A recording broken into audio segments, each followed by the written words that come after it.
오늘은 스바냐 1장입니다. 스바냐는 1절에 나온 것처럼 요시야 시대에 활동했던 선지자이며 히스기야의 왕손이라고 볼 수가 있습니다. 자, 2절 이하에 나온 모든 말씀들이 없애버리겠다, 개정개혁으로는 진멸하겠다, 멸절하겠다, 이 말씀이 계속 반복이 됩니다. 7절 이하에 보면 8절에 보면은 벌하겠다, 하나님께서 벌하겠다는 말씀이 반복되는 말씀입니다. 스바냐서는 진노의 말씀, 심판의 말씀, 징계의 말씀입니다.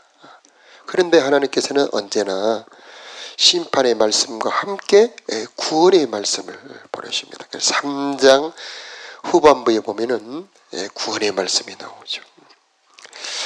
자, 2절에 보면 땅 위에 있는 모든 것을 완전히 없애버리겠다. 우리 3절 읽어볼까요? 시작. 사람과 짐승도 없애버리고 공중의 새들도 없애버리고 바다의 물고기도 없애버리겠다. 악한 사람을 멸망시키고 모든 사람을 이 땅에서 쓸어버리겠다. 나 여호와의 말이니라. 왜 진멸, 왜 없애버리겠다고 하시는 거죠? 악 때문에 그렇습니다. 악한 사람. 그래서 공중의 새, 바다의 물고기들, 땅에 있는 모든 것들이 사람 때문에 멸망하는 겁니다. 로마서 8장에 보니까 모든 만물이 하나님의 아들들이 나타나기를 갈망, 탄식하며 고대한다, 그렇게 말씀합니다. 노아 홍수를 보세요. 모든 코로 숨 쉬는 것은 다 진노, 진멸당하는 이유가 뭐죠? 사람 때문에 그런 거 아니겠습니까? 자, 진노 이유가 계속해서 4절 이하에도 계속 나오는데, 유다와 예루살렘 모든 거민들에게 손을 뻗쳐 발에 남아있는 것들, 그냥 그마림과 그들의 제사장들을 그곳에서 없애버리겠다. 이 남은 제사장이라고 그러죠. 발에 남아있는 것들. 이 요시야 왕은 선한 왕이어서 종교 개혁을 합니다. 또 히스기야도 종교 개혁을 합니다. 그래서 바알 신당을 헐어버리고 아세라 신들을 찍어버리고 많은 개혁을 했는데 그래도 남아 있었던 것들이 있었던 거죠. 자, 그래서 5절에 우리 함께 읽어볼까요? 시작. 지붕 위에선 하늘의 별을 섬기는 사람들과 나 여호와를 예비하고 나의 이름으로 맹세하면서도 말감을 예비하고 맹세하는 자들을 내가 없어버리겠다. 그러니까 여기는 혼합주의입니다. 하나님을 섬기면서도 바알도 섬기고 하늘의 일월 성신도 경배하고 섬기는 그런 혼합 종교인들, 하나님 쓸어버리겠다. 그러니까 두 마음을 품은 겁니다. 하나님을 사랑하면서도, 사랑한다 하면서도 다른 우상도 섬기고 하나님 진노하시는 거죠. 내가 이 남자를 사랑한다 하면서 또 다른 남자를 사랑하면 그 사랑이 참된 사랑이라고 말할 수 있겠습니까? 그래서 하나님 진노하시죠. 6절에도 우리 진노하시는 하나님의 이유를 한번 읽어볼까요? 시작. 나 여호와에게 등을 돌린 사람들과 나를 따르지 않고 나의 뜻을 묻지 않는 사람들을 내가 없어버리겠다. 이 심판, 진노의 말씀을 뒤집으면 바른 신앙이 되는 겁니다. 하나님이 뭘 원하시는 거죠? 하나님께 등 돌리지 않고 하나님께 배신하지 않고 하나님께 뜻을 묻는 신앙을 하나님 원하시는 거죠. 진노 이유가 무엇입니까? 모든 진노의 근원은 사랑입니다. 사랑. 우리 뒤로 한번 넘기셔서 우리 18절 함께 읽어볼까요? 18절 뒤로 넘기셔서 여호와의 시작. 여호와의 진노가 드러나는 그날에 그들의 은과 금이 그들을 구하지 못할 것이다. 여호와의 눈은 불 같아서 전 세계를 태워버릴 것이다. 여호와께서 순식간에 땅에 사는 모든 사람을 없애버릴 것이다. 자, 여기서는 무엇 때문에 진노하시는 거죠. 은과 금을 사랑하는 겁니다. 재물을 사랑하는 거죠. 그래서 하나님의 이 진노 이불이 온 세상까지도 다 되어버릴 것이다. 그럼 하나님께서는 뭘 원하시는가요? 은금보다 하나님을 더 사랑하는 것을, 그걸 원하는 거죠. 그래서 마음을 다하고 목숨을 다하고 뜻을 다하고 힘을 다하여 전심으로 하나님을 사랑하는 그 사랑을 하나님은 원하고 계시는 겁니다. 자, 오늘 말씀의 중요한 말씀은 12절 함께 읽어볼까요? 그때 앞으로 넘겨서 시작. 그때 나 여호와가 등불을 들고 예루살렘을 뒤죽였다. 찌꺼기 같은 인생에 괴로워하지 않고 여호와는 아무 일도 하지 않는다. 도와주시지도 않고 심판하시지도 않는다라고 마음속으로 생각하는 사람을 벌하겠다.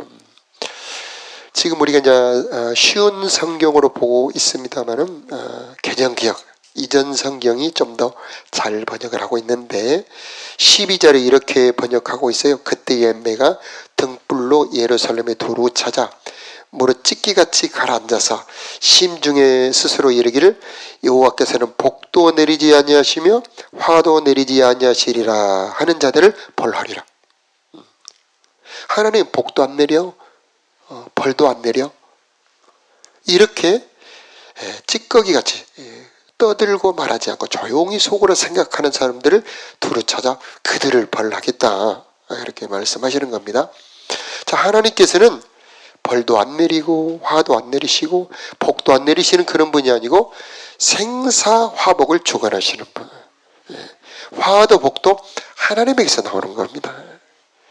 진노, 벌, 심판이 나오는 이유는 우리가 악을 행했기 때문에 죄를 범했기 때문에 나오는 것이고 복을 주시고 은혜를 주시는 것은 우리가 하나님의 뜻, 의를 행했기 때문에 하나님께서 복을 주시고 은혜를 내리시는 겁니다.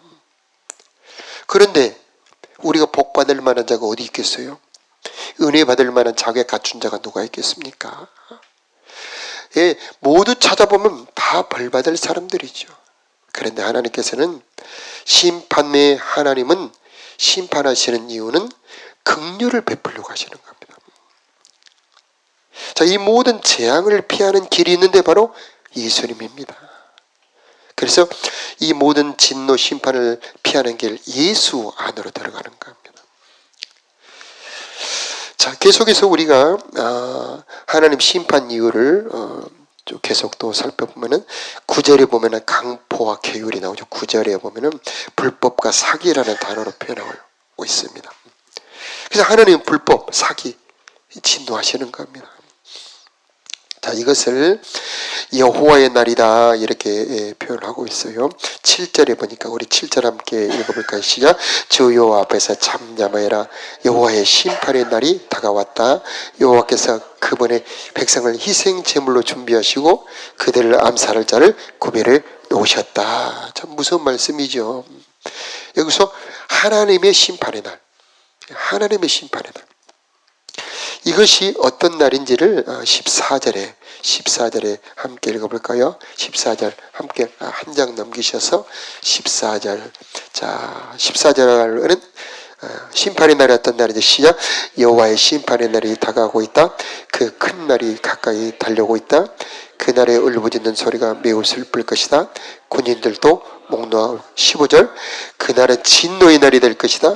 재앙과 고통의 날, 파괴와 멸망의 날, 어둠과 암흑의 날이 될 것이다. 자, 하나님은 분명합니다. 하나님은 악을 행하는 자들에게는 벌을 내리시는 분이고 의를 행하는 자들에게는 복을 내리시는 하나님이십니다. 이 하나님의 법칙은 변치가 않는 것입니다. 그러면 우리는 어떻게 해야 될 것이냐? 이 심판의 날을 피하려면, 이 심판을 피하려면, 이 재앙을 피하려면 어떻게 해야 될 것이냐? 우리가 노아를 보면 하나님께서 이 세상을 심판하신다는 계획을 세우십니다. 강포가 이 하늘까지 강포가 가득합니다. 하나님의 그 창조한 세상을 보고 탄식을 합니다. 내가 이렇게 세상을 만들려고 창조한 것이 아닌데 하면서 세상을 심판하실 계획을 세우시고 노아에게 이것을 알리시고 피할 길을 준비시킵니다. 그래서 노아로 하여금 방주를 짓게 하지요. 그런데 노아는 그 심판하신다는 말씀을 믿고 그 말씀에 순종하여 방주를 준비합니다. 그리고 노아가 준비한 그 방주가 노아를 그 심판에서 구원합니다. 자, 그러면 노아 시대만 그런가요? 베드로후서 3장 6절 7절에 보니까 그때 세상은 물의 넘침으로 멸망하였으되 이제 하늘과 땅은 그 동일한 말씀으로 불사르기 위하여 보호하신 바 되어 경건치 아니하는 사람들의 심판과 멸망의 날까지 보존하여 두신 것이다. 이렇게 말씀하고 있어요. 그러니까 지금 세상이 야 괜찮지 않냐, 야 지금 이 세상이 이렇게 멋진데 하나님이 이 좋은 세상을 멸망시키신다고? 그렇지 않다는 겁니다. 하나님께서는 이 동일한 말씀으로 그때의 세상은 물에 넘침으로 멸망시켰지만 앞으로 이 세상은 불로 세상을 사르겠다, 이렇게 하나님 분명히 경고를 해 주셨습니다. 그러면 어떻게 해야 됩니까? 이 모든 일이 이렇게 풀어지리니 너희가 어떠한 사람이 되어야 마땅하냐? 거룩한 행실과 경건함으로. 노아는 방주를 준비했죠. 그런데 앞으로 올 하나님의 진노의 심판, 앞으로 올 그 불의 심판의 날을 준비하는 방법은 어떤 밖에 있는 것을 준비하는 것이 아니고 내 자신을 준비하는 겁니다. 어떻게? 거룩한 사람, 경건한 사람으로. 그때에 하나님께서 그 모든 심판을 피할 수 있게 됩니다. 그래서 그 날이 임하기를 바라보고 사모하라. 주 앞에 점도 없고 흠도 없이 나타나기를 준비하라. 이렇게 베드로후서 3장에 말씀하고 있습니다. 자, 거룩한 행실과 경건함, 우리 스스로 이렇게 준비할 수가 없습니다. 그런데 예수님은 우리를 깨끗게 하시는 분, 예수님은 우리를 심판을 피할 수 있게 하시는 분. 자, 방주 안으로 들어가는 것처럼 우리가 예수 안으로 들어갈 때에 심판을 피할 수가 있는 것입니다. 자, 예수님 안으로 들어갈 때에 예수님은 우리를 변화시켜 주는 겁니다. 우리 스스로 변할 수가 없어요. 그런데 예수님은 우리를 변화시킵니다. 무엇으로 변화시키느냐? 첫째, 보혈로. 보혈로. 그래서 전에 지은 모든 죄를 깨끗하게 씻어주십니다. 깨끗하게. 그런데 거기에 멈추지 않아요. 우리 예수님의 구원의 능력은 우리를 거룩하게 만들어주십니다. 성화라고도 하지요. 성화는 내 힘으로 되는 게 아닙니다. 우리 스스로 변할 수가 없습니다. 그런데 예수님은 능력의 예수님이십니다.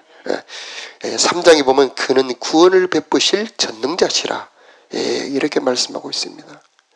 우리로 하여금 그 심판을 피할 수 있도록 거룩한 사람, 경건한 사람으로 바꿔줄 수 있는 능력의 주님이 우리 예수님이다 라고 하는 겁니다. 그분은 창조주입니다. 하나님이 아담을 창조하셨던 것처럼 예수님은 우리를 새로운 사람으로 창조할 수 있는 분이에요. 아멘. 그 창조의 은혜가 새벽 여러분에게 임하기를 바랍니다.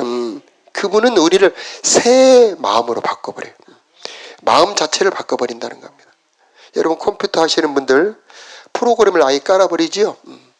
컴퓨터 웬만한 사람은 CD 사다가 깔면 프로그램이 깔립니다. 요즘엔 다운로드 하면서 그 프로그램을 다운로드 받아서 그 컴퓨터 안에 까는 겁니다. 그런 것처럼 우리 하나님은 프로그램처럼 우리 인간을 만드신 분, 생각을 창조하신 마음이에요. 우리 마음까지 새롭게 할 수 있는 능력이 주님이셔요. 그래서 우리 마음속에 근본적으로 악합니다. 본질상으로 부패되어 있어요. 잘나도 말라 아예 못했어요. 그런데 우리 예수님은 우리들의 못됨보다 더 능력이 많으셔요. 그래서 우리 마음 자체까지도 새롭게 바꿀 수 있는 은혜의 주님이셔요. 이 교회를 핍박하고 사람까지 죽이던 이 사울이라고 하는 청년을 한 방에 바꿔버려요. 우리 하나님은 모든 것을 새롭게 할 수 있는 전능한 창조주, 구원을 베풀 전능자, 그가 우리 가운데 계신다는 겁니다. 우리가 분명히 기억해야 될 것은 악을 행하는 자, 죄를 범하는 자 심판받는다는 겁니다. 그런데 그 심판을 피할 수 있는 길은 오직 한 가지 예수밖에 없습니다. 그래서 하나님은 선물로 예수님을 주셨다라고 하는 겁니다. 그 예수님 안에 들어갈 때에 자, 여러분 우물 안에 두레박을 집어던지면 그 우물 안에 물이 그 두레박 안으로 들어오잖아요. 우리가 예수님 안으로 들어가면 예수님도 우리 안으로 들어옵니다. 그래서 새벽에 여러분 몸을 이렇게 들여서 이 기도의 자리로 오셨잖아요. 여러분 몸을 드린 겁니다. 그때 은혜가 여러분 안으로 들어가게 될 겁니다. 그 은혜가 바꾸는 겁니다. 내 결심, 내 노력으로는 안 바꿔집니다. 베드로처럼 맹세를 해도 안 바꿔져요. 스님들처럼 면벽수도 10년씩 해도 3000배 절을 드려도 안 바꿔집니다. 그런데 우리 하나님은 우리 인간이 할 수 없는 것을 할 수 있는 전능한 하나님으로서 우리들의 생각을 바꿔주시겠다. 에스겔 36장에 약속하셨습니다. 내 신을 주어 너희로 내 율례를 행하게 해주겠다. 내 영을 주어서 너희들의 마음에서 굳은 마음을 제거하고 새 마음, 아멘이죠. 부드러운 마음을 줄 것이다. 마음까지 바꿀 수 있는 능력이 하나님. 이 새벽에 기도하면 좋겠습니다. 자, 우리는 이 심판의 이유들을 낱낱이 알아야 됩니다. 그리고 예수님 안에 들어가서 주님, 이런 이 죄가 내 안에 들어 있습니다. 하나님을 섬기면서도 하나님께 경배하면서도 또 재물한테 경배합니다. 내 마음에는 두 마음을 품고 있습니다. 이런 나를 용서하시고 새롭게 하여 주시옵소서. 이렇게 기도하는 겁니다. 그래서 구약에 나오는 모든 죄된 인간들을 보면서 이게 남 얘기야. 그렇게 생각하지 마시고 하나님 이런 죄된 모습이 내 안에도 있사오니 이런 나를 새롭게 하여 주옵소서. 이렇게 기도하는 겁니다. 민수기에 보면은 광야에 죽어갔던 사람들 남 얘기로 보면 안 됩니다. 탐심을 품었던 사람, 음식이 입에 안 맞는다고 불평했던 사람들, 권위에 거역했던 사람들, 음행했던 사람들, 어찌 그걸 남 얘기라고만 들을 수 있겠습니까? 우리도 조건만 되면 그럴 수 있는 사람들입니다. 하나님, 나는 이토록 부패하고 연약한 인간이 오니 주님, 나를 이런 나를 불쌍히 여겨 주시옵시고 성령으로 새롭게 하여 주옵소서. 십자가의 은혜로 나를 변화시켜 주옵소서. 이렇게 기도해야 되는 겁니다. 자, 이 날은 14절에 보니까 울부짖는 소리가 심판의 날이죠. 큰 날이죠. 15절에 보니까 진노의 날, 재앙과 고통의 날, 파괴와 멸망의 날. 이 날은 어둠과 암흑의 날. 그러나 예수 안에 있는 자들에게는 평안의 날이고, 아멘. 예수 안에 있는 자들에게는 빛의 날이고요. 어렸을 때 장마철에 이렇게 보면 문을 살짝 열고 보면은 밖에는 하루 종일 비가 주룩주룩 내리죠. 그런데 방 안에 있는 나는 얌전하게 비를 피하면서 이렇게 있는 그런 추억이 떠오릅니다. 또 겨울에 문 틈으로 보면 밖에는 눈이 펑펑 내리는데 여러분 방 안에는 따뜻하게 안전하게 있잖아요. 자, 노아 홍수 때 방주 안에 있는 사람들은 그 밖에는 물결이 넘실되어 모든 것이 다 집어삼키고 침몰해 버리지만 방주 안에는 평안하잖아요. 이토록 예수 안에는 평안이 있는 것이에요. 오직 예수님 안에. 그리고 그 예수님 안에는 보호할 뿐만 아니라 변화시켜주는 능력이 있어요. 예수님 안에. 자, 18절에 보면은 은과 금이 그들을 구해 주지 못할 것이다. 사람들이 착각합니다. 그래서 그들의 재물이 또 그들의 권세가 또 그들의 어떤 집이나 그 모든 논과 밭이 그들을 보호해 줄 것이라는 착각을 하는 겁니다. 그런데 그걸 무지라고 그러죠. 하나님의 심판의 그 두려움을 모르는 겁니다. 하나님의 심판은 그저 잔잔히 내리는 단비 같은 그런 게 아닙니다. 엎어서 멸해버리는 겁니다. 그 완전히 땅 자체를 뒤집어 버리는 겁니다. 그래서 그 심판을 견딜 수 있는 건 아무것도 없고 오직 예수님만이 심판을 견디게 만들어준다는 겁니다. 그래서 오직 예수 안으로 들어가야 된다. 자, 예수님 안에서는 죄를 지을 수가 없어요. 예수님 안에 있다 하면서 형제를 미워하는 자는 거짓말하는 자라고 그래요. 그러니까 내가 누군가 미움이 있다 이것은 내가 예수님 밖에 있다 이것을 알아야 되는 거죠. 내가 현재 죄를 짓고 있다 그러면 내가 예수님 밖에 있구나. 자, 그렇게 알고 주님 내가 주님 밖에 있군요. 주님 안으로 들어가오니 나를 받아주시옵소서 하고 기도해야 되는 겁니다. 그래서 주 안에 있는 자에게는 죄가 건드리지 못하고 악한 자가 만지지도 못하는 겁니다. 그래서 이제 우리 민수기 28장에 보니까 상번제가 나오죠. 상번제. 아침에 번제로 드려라. 또 저녁에도 번제로 드려라. 이것은 낮이나 밤이나 주님 안에 있는 자가 되기를 원합니다. 주님이 나를 받아주시옵소서. 내가 오늘도 주님의 사람으로 살기를 원합니다. 자, 기도하는 겁니다. 이 새벽에 오신 여러분, 이 새벽도 여러분의 몸과 마음을 주님 앞에 올려드리시길 바랍니다. 오늘도 은혜로 나를 다스려 주옵소서. 내가 율법 아래 있지 않기를 원합니다. 내가 세상에 있지 않기를 원합니다. 예수 안에 있기를 원합니다. 기도하는 이 새벽 되시기를 바랍니다. 자, 기도합시다.